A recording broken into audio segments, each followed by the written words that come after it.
충격적인 일이 벌어졌습니다. 지금 아프리카 수단 지역을 방문한 세계적인 건축가들 사이에서 이 한국인이 주목받기 시작했다고 하네요. 지금부터 그 인물이 누구인지 알아보도록 하겠습니다. 그 전에 좋아요와 구독은 영상 제작에 큰 힘이 됩니다. 저는 알렉상드르 르블랑, 파리 태생의 건축가입니다. 마지막으로 완공한 두바이의 크리스탈 타워는 세계 건축상을 휩쓸었죠. 제 건축물은 항상 눈에 띄고 효율적이며 현대적입니다. 그것이 제 트레이드마크예요. 지난주 아프리카 라이베리아 정부로부터 연락이 왔습니다. 수도 몰로비아 외곽에 신도시를 건설하는 프로젝트였어요. 르블랑 씨, 당신의 건축물은 항상 도시를 변화시킵니다. 우리 도시에도 그런 랜드마크가 필요합니다. 라이베리아 도시개발부 장관이 말했죠. 저는 즉시 수락했습니다. 새로운 도전이자 새로운 랜드마크를 세울 기회였으니까요. 일주일 후 저는 몰로비아에 도착했어요. 습하고 더운 공기가 저를 반겼습니다. 여기에 어떻게 현대적인 건물을 세울 수 있을까? 의문이 들었지만 그것이 제 일이었죠. 장관과 함께 부지를 둘러보기 시작했어요. 여기에 주거단지, 저기에 상업지구, 그리고 중앙에는 높이 솟은 타워를 세울 겁니다. 제 머릿속에는 이미 청사진이 그려지고 있었습니다. 그때 한 낡은 건물 단지가 눈에 들어왔어요. 저기는 뭐죠? 장관은 잠시 망설였습니다. 오래된 학교입니다. 개발 구역에 포함되어 있지만 주민들이 특별히 아끼는 곳이라. 저는 고개를 끄덕였어요. 살펴봐도 될까요? 학교 단지로 걸어가면서 저는 이미 마음속으로 이 공간을 어떻게 재구성할지 생각하고 있었습니다. 낡은 벽돌 건물들이 여기저기 자리 잡고 있었어요. 흙먼지가 날리는 운동장, 그리고 몇 개의 작은 교실들. 하지만 가까이 다가갈수록 뭔가 달랐습니다. 건물들은 분명 허름했지만 그 배치와 구조에는 묘한 안정감이 있었어요. 창문의 위치, 기둥의 간격, 그리고 공간의 활용. 모두 계산된 듯 했죠. 뭐지? 저는 중얼거렸습니다.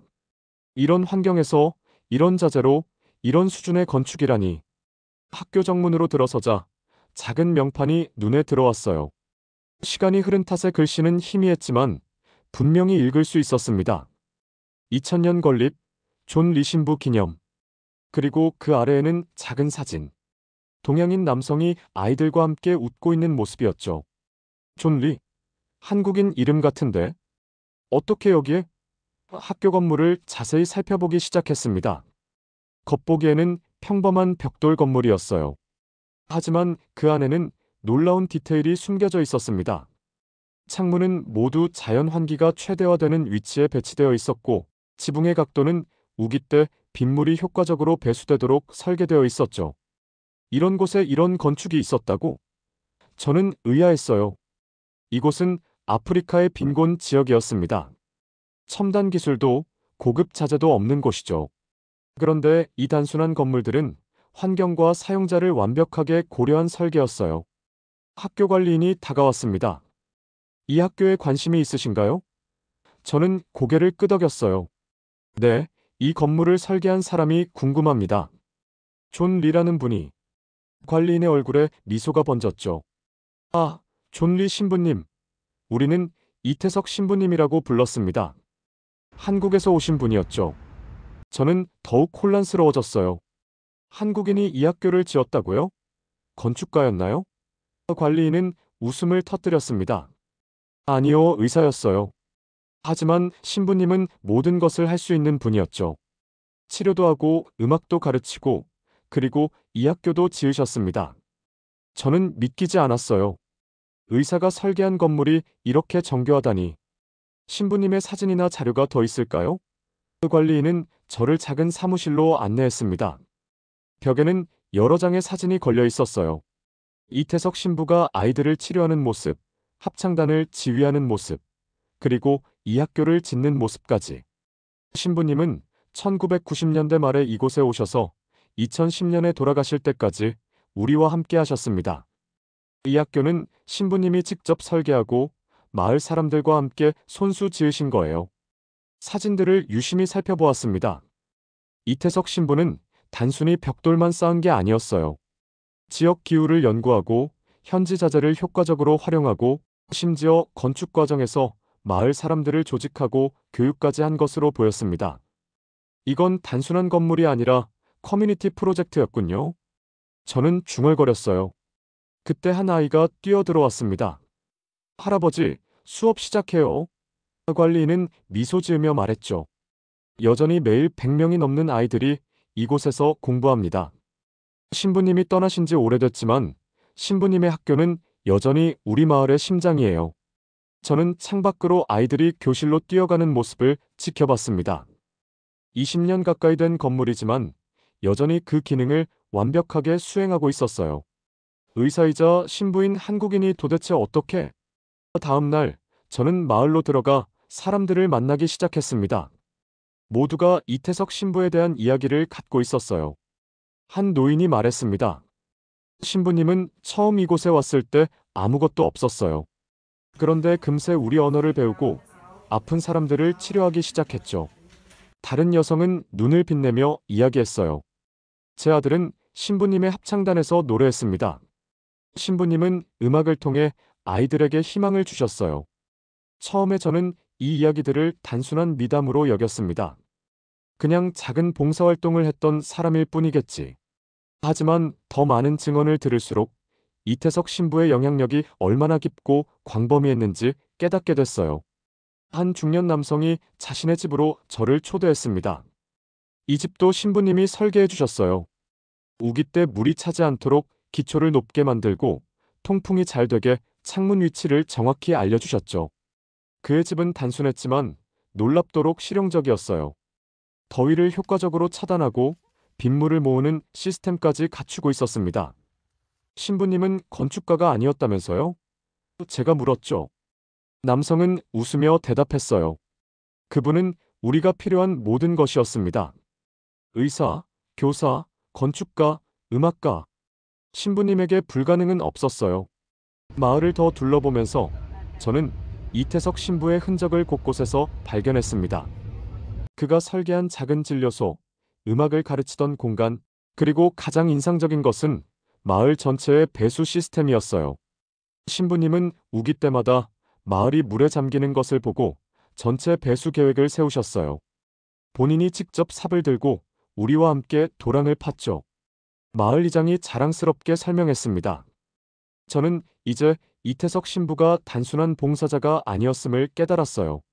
그는 이 마을의 모든 필요를 깊이 이해하고 그것을 해결하기 위해 자신의 모든 지식과 재능을 쏟아부은 사람이었습니다.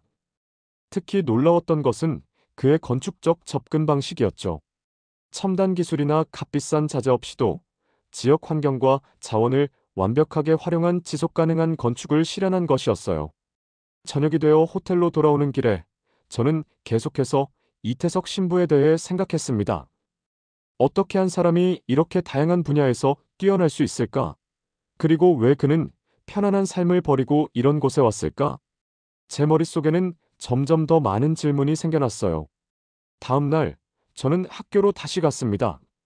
이번에는 건축가의 눈으로 더 자세히 살펴보고 싶었어요. 교실마다 들어가 천장 높이, 창문 배치, 기둥 구조를 꼼꼼히 확인했습니다. 놀라웠어요. 이 건물들은 현대 건축 이론의 많은 원칙을 따르고 있었지만 동시에 철저히 현지 상황에 맞게 조정되어 있었죠. 이 건물은 몇 년 전에 지어졌나요? 관리인에게 물었습니다. 거의 20년 전이죠.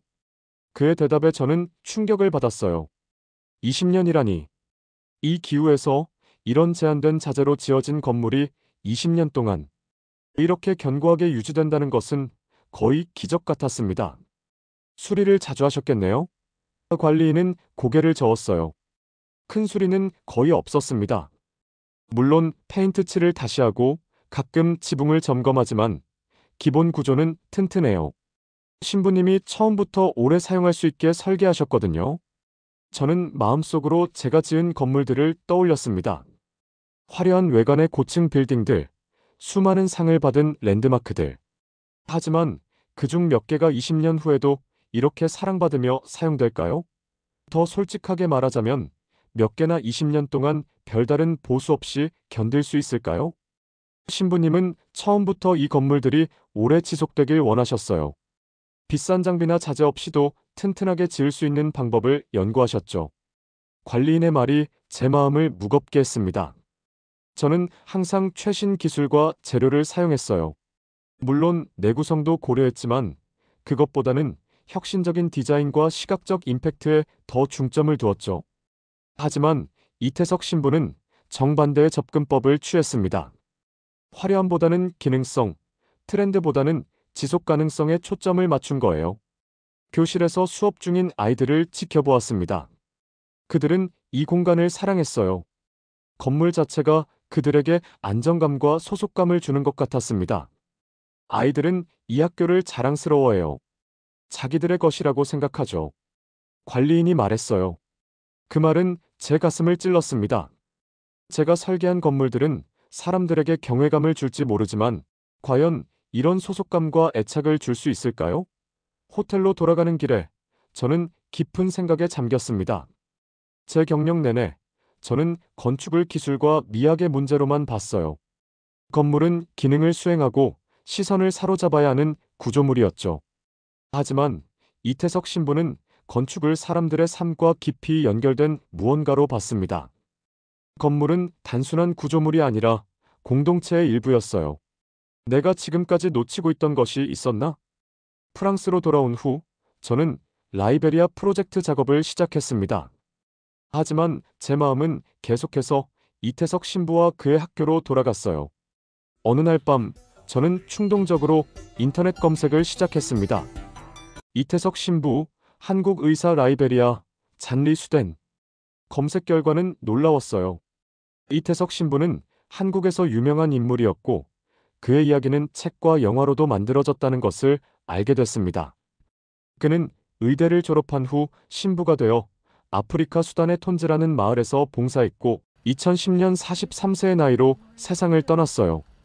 그는 라이베리아가 아닌 수단에 있었구나. 관리인과 마을 사람들이 이야기한 장소와 달랐습니다. 하지만 그들이 묘사한 인물은 분명 이태석 신부였어요. 아마도 그의 영향력이 라이베리아까지 퍼졌거나 혹은 그의 방식을 배운 다른 한국인이 있었을 것입니다. 더 깊이 조사하기 시작했어요. 한국의 건축에 대해, 특히 전통 건축인 한옥에 대해 읽기 시작했습니다. 한옥은 자연환경과 조화를 이루는 지속가능한 건축의 전형이었어요. 온돌 난방 시스템, 마당을 중심으로 한 공간 배치, 그리고 대청마루의 통풍 시스템까지 모두 수천 년의 지혜가 담긴 설계였습니다. 이런 전통이 있는 나라에서 온 사람이라면 환경에 맞는 지속가능한 건축을 할 수 있었겠구나. 다음으로 한국의 현대 건축을 조사했어요. 한국은 불과 몇십 년 만에 전쟁의 폐허에서 첨단 도시를 건설한 나라였습니다. 그 과정에서 전통과 현대를 조화시키려는 노력도 있었죠. 특히 흥미로웠던 것은 한국의 새마을 운동이었어요. 1970년대 한국 농촌의 근대화 운동으로 주민들이 직접 마을 환경을 개선하는 프로젝트였습니다. 이태석 신부는 이런 공동체 기반 개발 경험을 아프리카에 적용한 것인가? 조사를 계속하면서 저는 점점 더 한국의 건축 철학에 매료되었습니다. 그것은 단순히 아름다운 건물을 만드는 것이 아니라 사람과 환경을 깊이 이해하고 그에 맞는 공간을 창조하는 것이었어요. 제 작업실 벽에는 이제 한국 건축의 사진들로 가득했습니다. 전통 한옥부터 현대적인 서울의 스카이라인까지. 그리고 그 중앙에는 이태석 신부의 사진이 있었어요. 동료 건축가들은 제 갑작스러운 관심을 이해하지 못했습니다. 알렉스, 왜 갑자기 한국에 그렇게 관심이 많아진 거야? 저는 미소 지었어요. 나는 건축에 대한 새로운 관점을 발견했어. 건물이 단순한 구조물이 아니라 사람을 위한 공간이라는 관점 말이야. 한 달 후, 저는 라이베리아 신도시 프로젝트의 첫 설계안을 완성했습니다. 하지만 그것은 제가 처음 구상했던 것과는 완전히 달랐어요. 유리와 강철로 된 고층 빌딩 대신 저는 지역 환경에 맞는 지속 가능한 건물들을 설계했습니다. 현지에서 구할 수 있는 자재를 최대한 활용하고 기후 조건을 고려한 자연 환기 시스템을 갖추었죠. 무엇보다 중요한 것은 건물들이 공동체 형성을 촉진하도록 배치한 것이었어요. 중앙광장을 중심으로 학교, 병원, 시장이 유기적으로 연결되는 구조였습니다. 파리 사무실에서 동료들과 회의를 했어요. 이게 뭐지, 알렉스? 우리 스타일이 전혀 아닌데? 수석 디자이너가 의아해했습니다. 저는 설계도를 가리키며 설명했어요. 이 프로젝트는 화려함보다 기능성이 중요해. 이 도시는 수십 년, 아니 100년 이상 지속될 수 있어야 해. 제 팀원들은 의아한 표정이었지만 저는 계속해서 설명했습니다. 이태석이라는 한국인 신부에게서 영감을 받았어. 그는 제한된 자원으로도 사람들의 삶을 진정으로 개선하는 건축이 가능하다는 것을 보여줬지. 설계안은 파격적이었지만 점차 팀원들도 그 가치를 이해하기 시작했어요. 특히 지속 가능성 측면에서 이 설계는 놀라울 정도로 효율적이었습니다. 에너지 소비를 최소화하고 빗물을 재활용하며 지역 기후에 완벽하게 적응하는 구조였죠. 라이베리아 정부의 설계안을 제출하러 다시 몰로비아로 갔습니다. 장관은 처음에 놀란 표정이었어요. 르블랑 씨, 우리는 현대적인 고층 빌딩을 기대했는데요. 저는 차분하게 설명했습니다. 장관님, 이 설계는 겉보기에는 단순할지 모르지만 실제로는 매우 혁신적입니다. 무엇보다 라이베리아의 기후와 문화에 완벽하게 맞춰져 있어요. 프레젠테이션을 계속하면서 저는 각 건물이 어떻게 지역 환경에 적응하고 에너지를 절약하며 공동체 형성을 촉진하는지 설명했습니다. 특히 강조한 것은 지역 주민들이 직접 건설에 참여할 수 있다는 점이었어요. 이 프로젝트는 단순한 건축이 아닌 도시 전체의 지속 가능한 발전을 위한 토대가 될 것입니다. 장관의 표정이 점차 밝아졌어요. 정말 흥미롭네요. 하지만 이런 접근법은 르블랑 씨의 평소 스타일과는 매우 다른데요? 저는 미소 지었습니다. 맞습니다. 제가 변화했어요. 한국의 이태석 신부를 연구하면서 진정한 건축의 가치가 무엇인지 다시 생각하게 됐죠. 라이베리아 프로젝트가 승인된 후 저는 긴 휴가를 냈습니다. 목적지는 한국이었어요. 이태석 신부의 발자취를 따라가 보고 싶었죠. 서울에 도착했을 때 첫인상은 압도적이었습니다. 현대적인 고층 빌딩들 사이로 고궁과 전통 건물들이 조화롭게 자리 잡고 있었어요. 그것은 전통과 현대의 공존이었고 자연과 도시의 균형이었습니다. 먼저 이태석 신부의 생가가 있는 부산으로 향했어요. 그곳에는 작은 기념관이 있었습니다. 신부의 유품, 사진, 그리고 아프리카에서의 활동을 보여주는 자료들이 전시되어 있었죠. 가이드가 설명했습니다. 이태석 신부님은 의사였지만 음악, 교육, 그리고 건축까지 다방면에 재능이 있으셨어요. 특히 수단 톤즈 마을에서는 마을 전체의 인프라를 개선하셨죠. 저는 흥미롭게 물었어요. 신부님의 건축 철학은 어디서 왔을까요? 가이드는 잠시 생각하더니 대답했습니다. 신부님은 한국의 새마을 운동 세대였어요. 가난했던 한국이 스스로 일어서는 과정을 직접 경험하셨죠. 그리고 그 정신을 아프리카에 전하신 거예요. 다음으로 서울의 건축 사무소들을 방문했습니다. 한국의 건축가들은 저를 반갑게 맞아주었어요. 그들과 이야기하면서 저는 한국 건축의 특별한 점을 더 깊이 이해하게 됐습니다. 우리 건축은 사람과 자연, 그리고 공동체를 연결하는 것을 중요시해요. 한 건축가가 설명했습니다. 한국은 급속한 산업화를 겪었지만 그 과정에서 인간적인 가치를 잃지 않으려고 노력했죠. 서울대학교 건축학과를 방문했을 때 한 교수가 저에게 흥미로운 이야기를 들려주었어요. 한국인들은 역경 속에서도 창의성을 발휘했습니다. 자원이 부족했기 때문에 더 효율적이고 혁신적인 방법을 찾아야 했죠. 그 말이 제 마음에 깊이 와닿았습니다. 이태석 신부도 제한된 환경에서 창의적인 해결책을 찾아냈던 것이겠죠.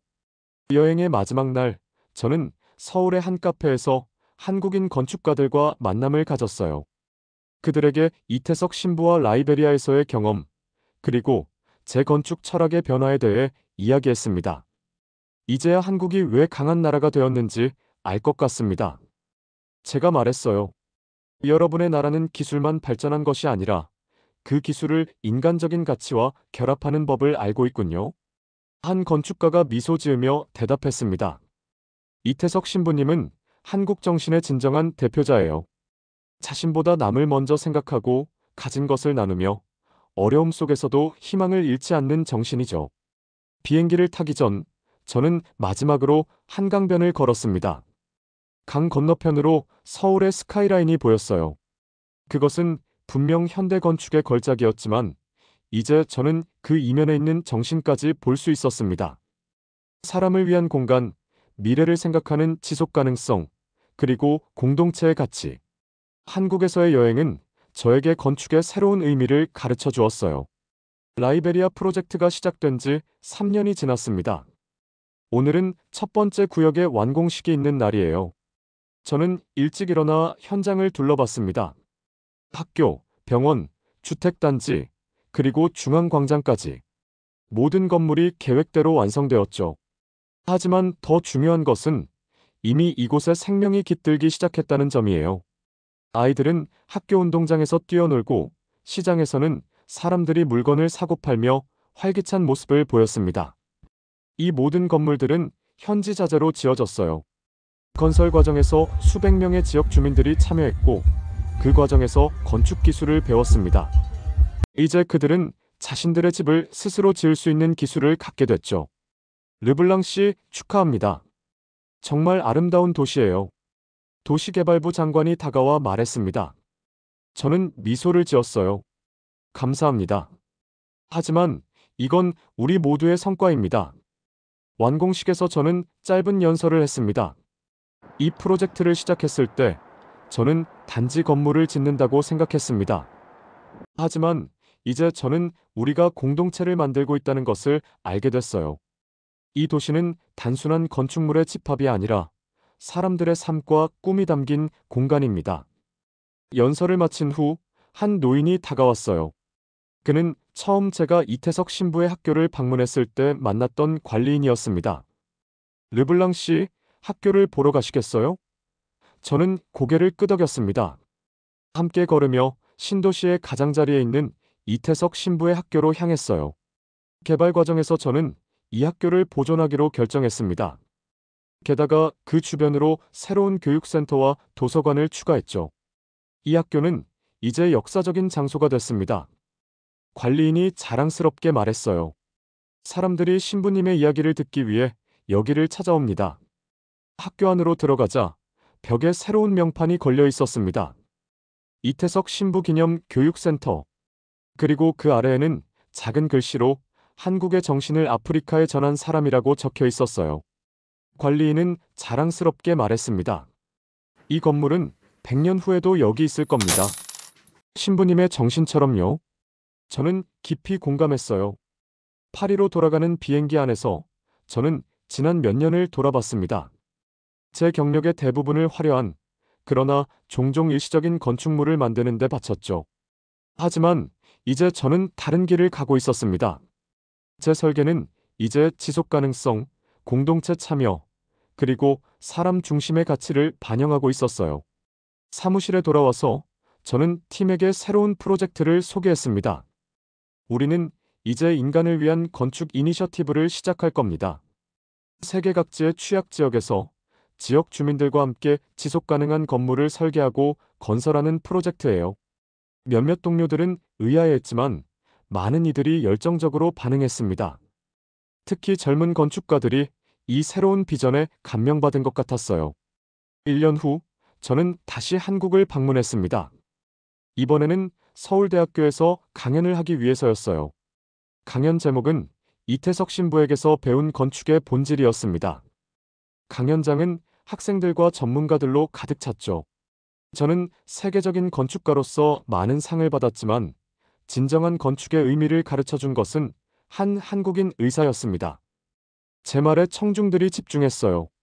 이태석 신부는 건축가가 아니었지만 건축의 가장 중요한 원칙을 실천했습니다. 건물이 아닌 사람을 위한 공간을 만드는 것, 그것이 진정한 건축의 본질입니다. 강연을 마친 후 한 학생이 다가와 물었습니다. 르블랑 교수님, 프랑스 건축가인 당신이 왜 한국의 이태석 신부에게 그렇게 감명받았나요? 저는 잠시 생각하다가 대답했어요. 저에게 이태석은 한 명의 신부였지만 한 나라가 남긴 유산이기도 했습니다. 오늘 이야기 어떠셨나요? 인간으로서 또 한국인으로서 너무나 훌륭한 이태석 신부님의 업적이 대단하다고 생각이 드신다면 좋아요와 구독 부탁드립니다. 다음에도 새롭고 재미난 이야기로 또 찾아뵙겠습니다. 지금까지 세상사 소리꾼이었습니다.